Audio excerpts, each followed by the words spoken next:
Hey guys, what is up? Showbiz Shelly here, and welcome to our life hack event. So we do these a few times a month to kind of hack different parts of life and try to figure out, how do we do this thing right? How can we get it right? And what tips do we need to know? And so for those of you who follow along with my show, or maybe the Fred show in the morning, you may know that I'm engaged. So I got engaged November of last year.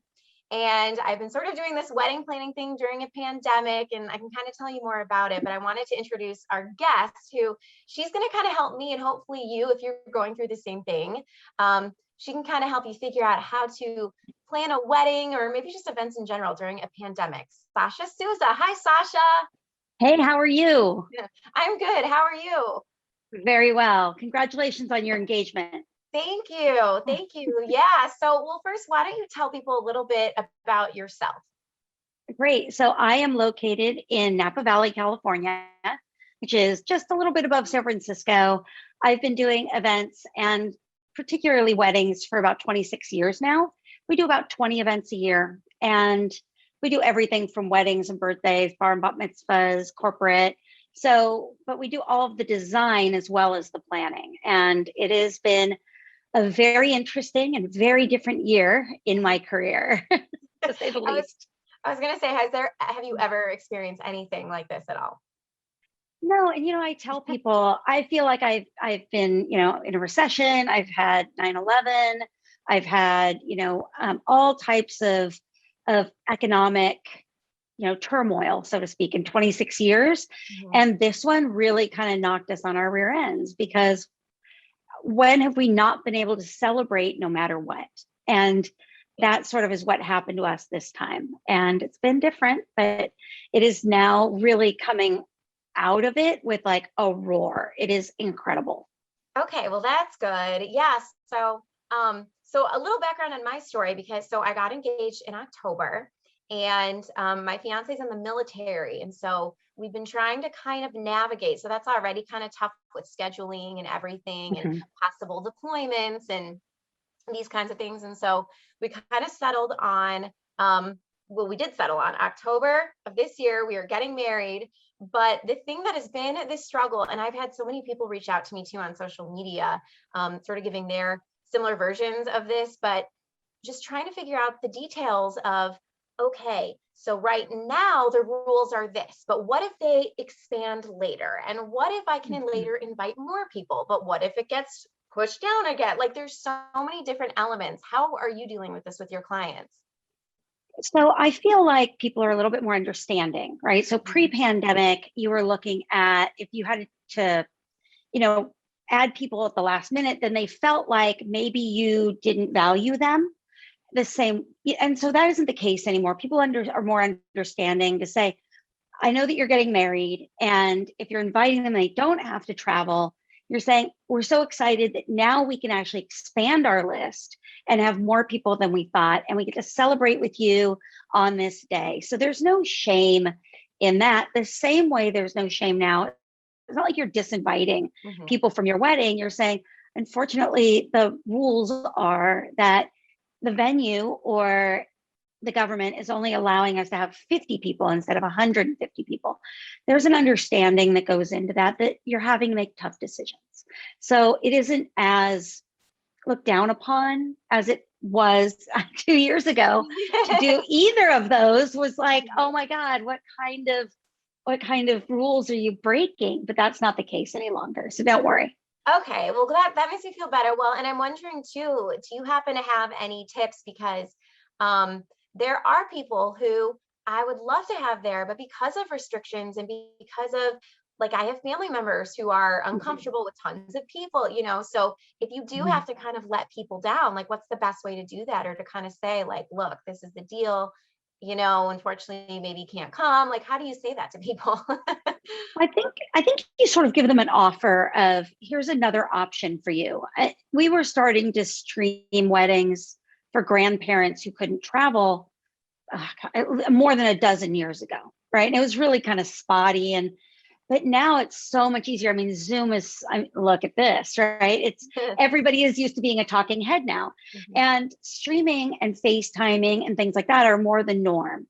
So to give them the option and saying, we understand if you are uncomfortable and we want to offer you this other option, which is we are going to be streaming this for you to watch as we get married. And we understand if you feel like you are not, able to be with us in person. So it puts it takes the pressure off of the person saying, I can't believe they're having a wedding during a pandemic, versus you saying, I want to honor what you're comfortable with, and I'm going to go ahead and do this for you. Yeah. That's a So great call.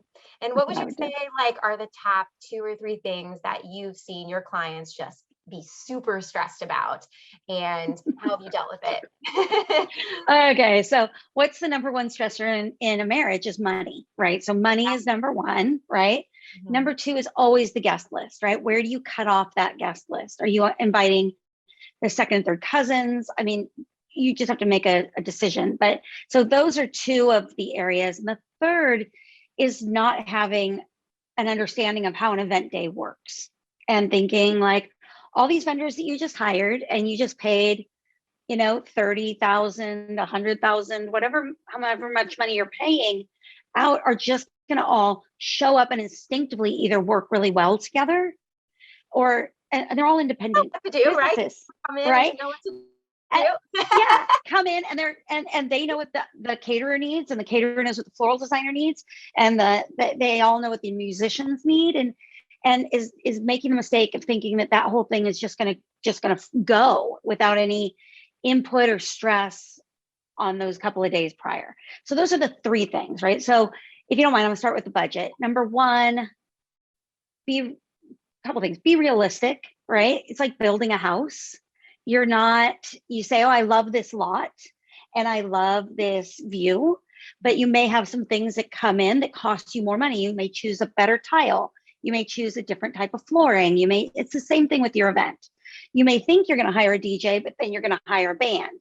You can't take all that money away from that you were going to use for floral and pay it to the band and expect the event to still have the same feel. So when you're going to add things, you're going to add them. It's not stealing from Peter to pay Paul, right? So there's a balance. You can't have a site that is super expensive, for example, and expect that you're going to spend 70% of your budget on the venue, and you still need a photographer and maybe a videographer and invitations and hair and makeup and a floral designer and an officiate, and I can go on and on. Yeah. Right. And maybe you'd like to feed them too, right? Yeah. Oh, and maybe you need chairs. So yeah, right.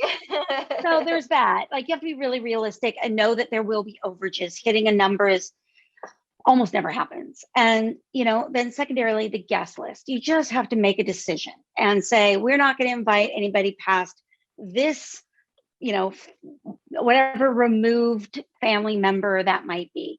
And could it hurt feelings? It absolutely could, right? But in order for your budget to match that number, you have to sort of put it, whatever that might be. If it's the guest count won't fit in the venue, that's very natural, right? But if it really comes down to money, you have to just say, I can't afford to put a dollar sign on everybody's head, for example, right? The third thing is getting help with that. And obviously I'm an event planner, so this could sound very self-serving, but I can tell you from talking to people who haven't had people, you need somebody for the month of at the minimum. There's no such thing as a day of planner or 2 weeks prior, 3 weeks prior. Month is the minimum you should be getting, where they have time to get to know who all your vendors are, see what maybe mistakes you've made. Maybe you scheduled the musicians for your ceremony to start 30 minutes after the ceremony ended. Yeah. So, and they can kind of come in and clean up all those little bits and make sure it all runs well. Your bridesmaids know what they're doing. Your groomsmen know what they're doing. Your mom isn't running around like crazy trying to figure it all out. So those are my 3 things that I think people stress out or make a mistake in at the beginning of the process.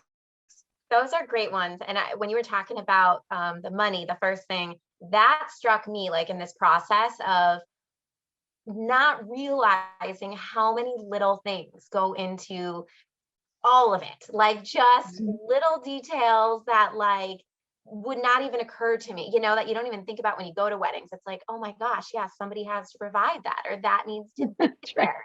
So That's right. Exactly.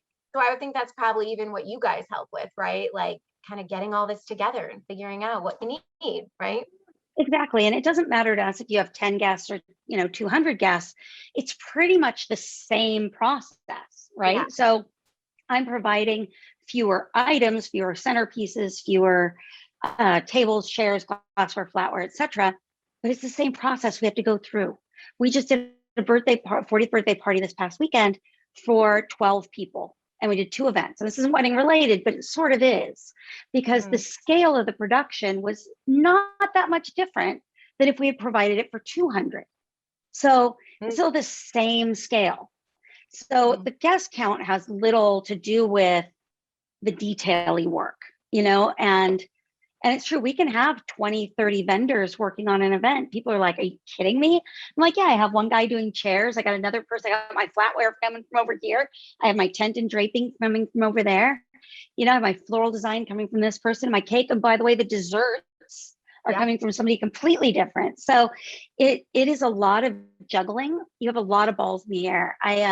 Funny enough, I say that we are a lot of things, event planners. We are educators, we are firefighters, like we are all of these things all rolled up into one little ball of fury. So and it kind of segue from that to my next question. So like, for example, my mom's super excited, obviously, right? Like, of course you can imagine my mom's so excited about all this. So she will text me all the time about, well, what about this? And what do you think of like this little gift for people to leave? Like all these things. And how do you sort of, like, I'm sure you've dealt with all kinds of characters, but like, how do you recommend sort of like politely declining things that you're not interested in, or saying, no, that's not going to work for me, but also want to make them feel special and involved in the day, right? Right. I understand that. So sometimes the moms are really good at giving them a task, right? Whether that be the welcome bags or something, like, just, you have to also release some things, right? The control of it. You have to say, okay, if my mom wants to get a koozie for the bag, let her get a koozie for the bag. It's not going to hurt anything in the world, right? Like if she wants to give everybody like my favorite snack from when I was a kid, who cares, right? It's totally fine. So, I would say put them in charge of something, right? That makes them feel like they have something to add. They're not just showing up in their dress and collecting their corsage and smiling pretty for their pictures. Think about it like this. And I have a almost 33-year-old daughter, and I have a 13, all the way down to 13-year-old son, right? I thought about like, what do their weddings look like? Like, what is this going to be like for their entire lives? And so to be pushed out of that would be very hurtful. So as annoying as the mother-in-law is to be, and as annoying as the mom is, it's so much better just to give them something that they have control over that makes them feel good, and it's not going to hurt your wedding, So yes, this is, just to give you some perspective, this is not the most important day of your life, Shelly. Okay. It is one of the most important days of your life. It's part of a kaleidoscope of important days of your life, but this will not make up the story of your entire life at the end. Appreciate that perspective, because it does. I mean, I have anxiety as it is, but to have this thought of all these things I'm doing are leading up to this one day of like, that's kind of crazy, really, like when I think about it. So I can't think about it too much. It is the biggest party you'll probably ever throw, right? And it does represent who you guys are as a couple, and how how you like to have fun, and what you guys love about each other and all that stuff. But you're going to have a lot more days that are going to go into that important days bin. So don't worry. Well, that's a good way to put it. Thank you for that. And, by the way, I want to mention too, for those who are tuning in, I want to make sure that they know that you have a book, and you're eventually, by the end of this, we're going to give it away. So I want people to make sure that they stay tuned so that we can give it away. Oh, there it is, to one random viewer who's watching. So stay tuned for that, because we'll do that in just a little bit. But have you ever dealt with super difficult family members or friends at an event? And is that like the obvious thing? And they're all angels. Oh, I'm sure every single one. So, but I'm wondering like how does that manifest during the day? And like what tips do you have? Like, because that's also what I think about too, because I will say I've had some family members where I've seen some different sides going on that I didn't quite know were there before. And so I'm wondering, because again, I think it comes from a good place. Like they want to get involved and they want to help. But they aren't necessarily saying it the right way or doing it the right way. So Mhm. like how do you approach those people? Are you talking about on the day, or are you talking about on the days leading up? What I is guess what I'm specifically? dealing with is on the days leading up, but yeah, maybe even the day of too. So if you have a really neutral person in your life, pardon me, that you can assign as sort of like your protector, so to speak, right? Like they can be like, oh yeah, no, let me run that by her. Yeah, absolutely. Let's talk about that.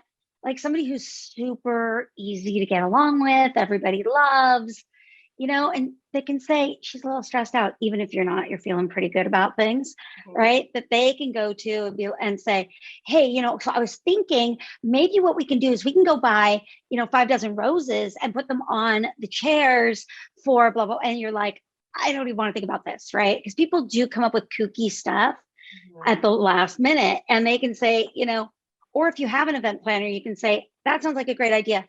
Why don't you run it by Sasha, and let the event planner be the blocker, because we've done Uh-huh. that too, where we've Mhm. said, I've had, stepdads, grandmas, aunties, like who are really, really well intentioned, right? Mhm. And they want to do things like, I like talking with my hands.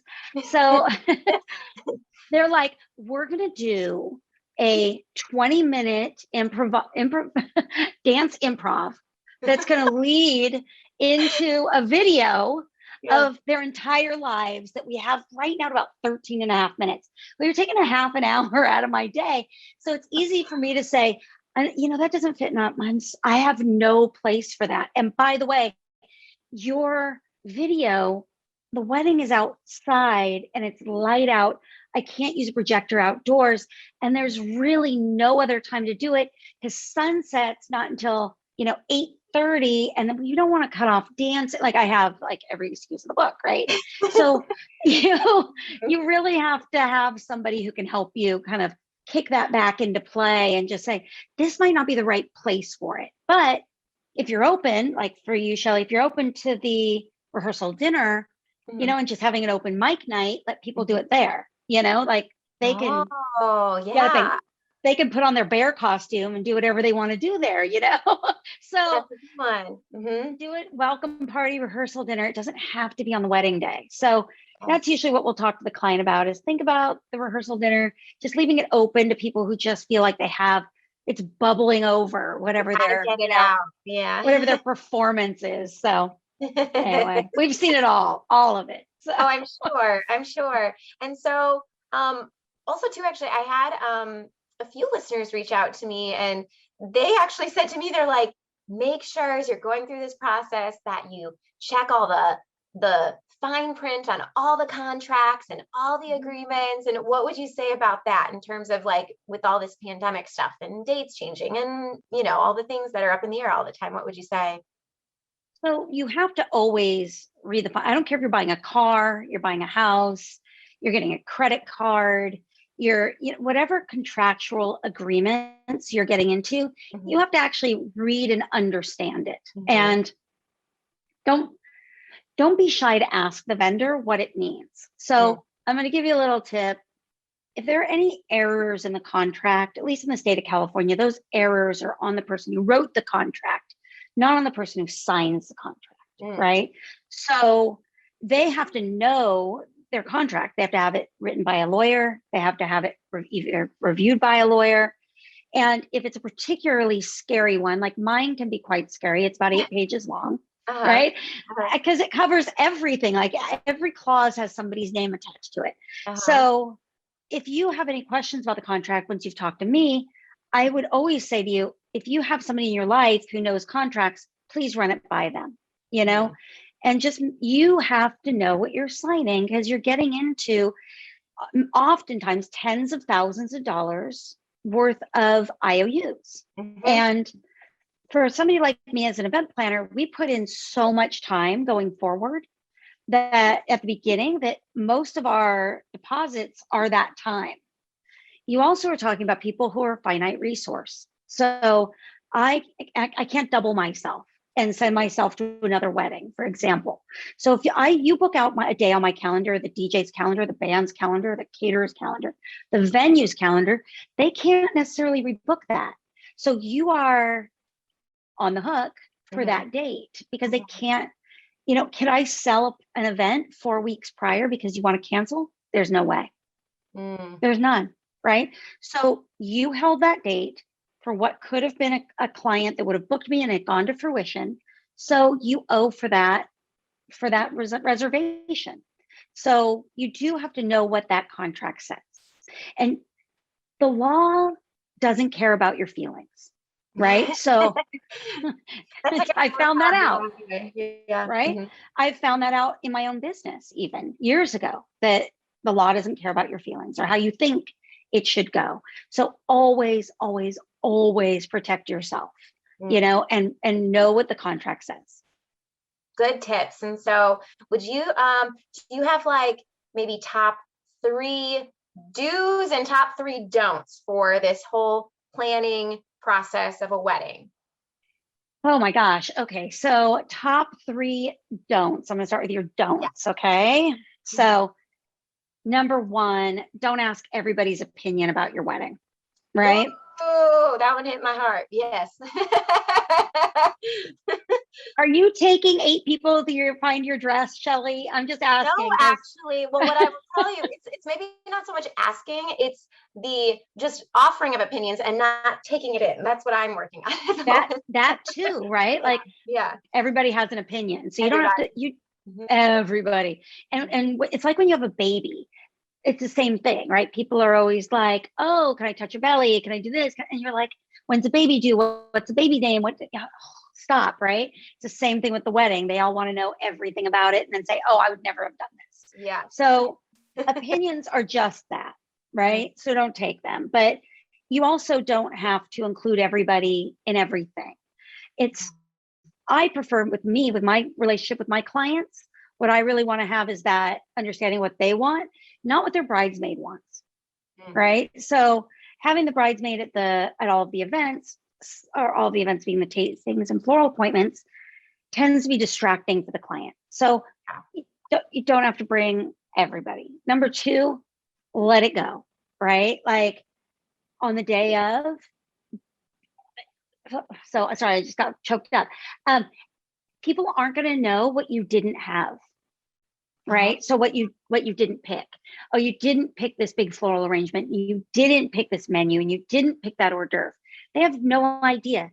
They just know what they're seeing, right? So don't just, whatever you do, don't feel like you have to do all of it. So because they're not going to know what you passed up, right?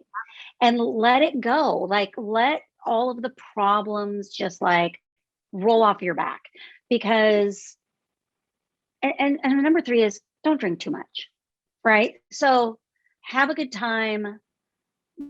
Just do yourself a big favor. Be more moderate. You know what I mean? But still enjoy yourself. I'm not telling you to like be completely dry, but there's nothing cute about a bridesmaid or a bride throwing up the bushes. So or lifting up her gown behind the tent because she has to pee and she doesn't want to have to go all the way to the restroom. So all of these things have happened. So I'm just encouraging you not to get completely inebriated, but definitely stick with one liquor, whatever that might be, whatever you're drinking.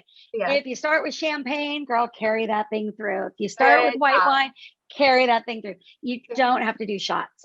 So those are, 3 things I would say don't do.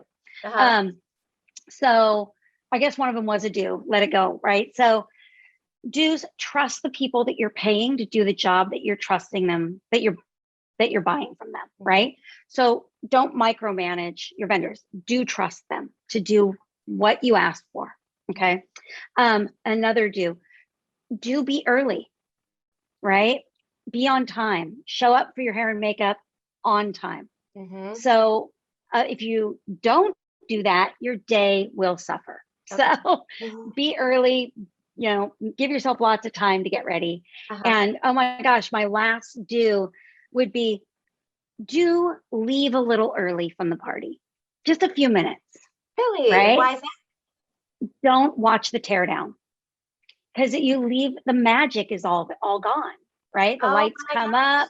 up, the magic is gone. So have an actual departure time and stick to it. Let the party end on a high note.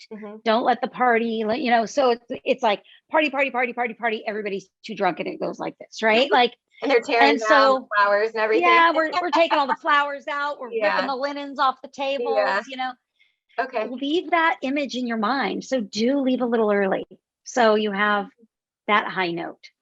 So those are my 3 and 3. Those are really great. And you know what? I have just one other thing I want to get your opinion on, but before I do, I want to make sure. So if you are interested in a copy of Sasha's book, just why don't you message the word wedding right now? Just comment on this video and message the word wedding. And then we're going to just pick somebody random and you will get Sasha's book. Okay. So just do that right now. Watching. And, we kind of talked about this a little bit like off prior to the Zoom, but I was wondering, I just saw a story the other day about engagement rings for men. And I was wondering your thoughts on this. Is that something that's common now that people are doing? So this has been going around for a long time.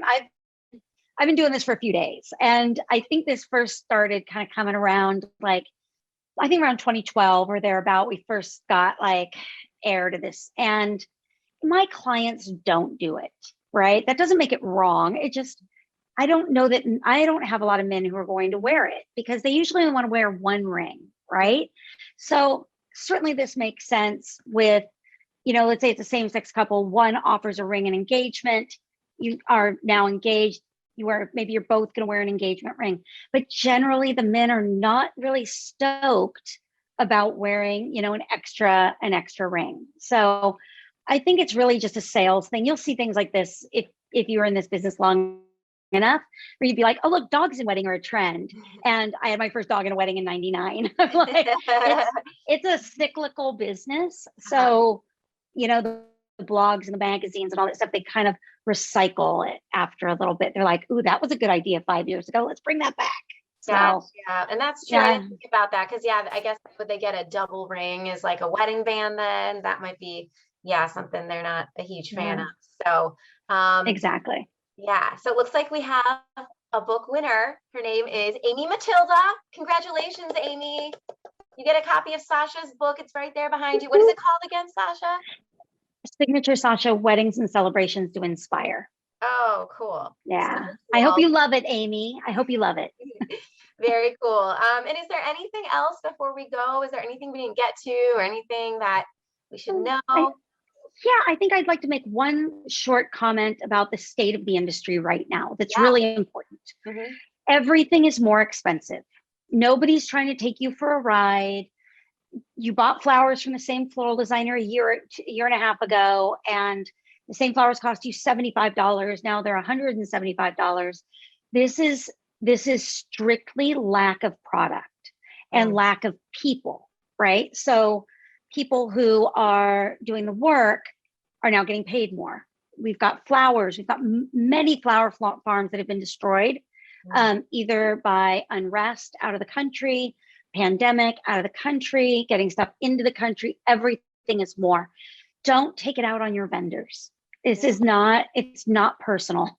And they're just as frustrated and just as irritated as you are. So just try and keep your calmness, keep your kindness. Everyone's trying to get to the finish line and make you happy at the end of the day. That is a great tip. Yes, as we kind of end sort of this segment on wedding planning during a pandemic, I think that's a good reminder. So, Sasha, this has been amazing. This was so helpful for me, even just with ideas and things to keep in mind and what to do. So thank you so much. You're super welcome. Anytime. Yes. And best of luck with your wedding. Thank you. Thank you so much. And thanks to everybody who joined and tuned in. And congrats again to Amy. And why don't I actually give your social media really quick, just for people to find you if they want. Great. So it's all the same. It's Sasha Souza Events. So it's SASHA SOUZA EVENTS. And that's also a .com if you go to the website. Perfect. Sasha, it was so nice to talk to you again. Thank you As so well. much for all the great tips. You're very welcome. Thanks a Cool. lot. Thanks.